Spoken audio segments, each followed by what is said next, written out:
Genzon Test, jangan lupa datang ke sini.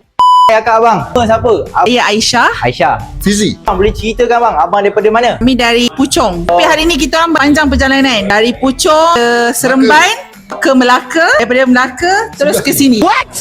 Oh, dia akak ni jauh perjalanan dia ni. Tak tahu kedai saya ni daripada mana? Hai kawan. Kawan sikit tu kawan. Kawan.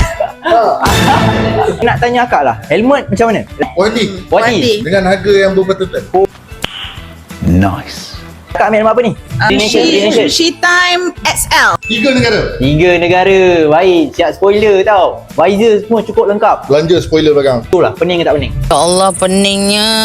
Pening untuk buat pemilihan sebab staff kat sini friendly. Diorang tadi memang gelak je, diorang buat lawak. Banyak juga bantu untuk buat pemilihan. Orang KL, Selangor, kisahlah senang. Satu Malaysia boleh datang. Token helmet harga berpatutan. Genzon Test, jangan lupa datang ke sini. Plan nak angkat berapa biji kak? Sebiji.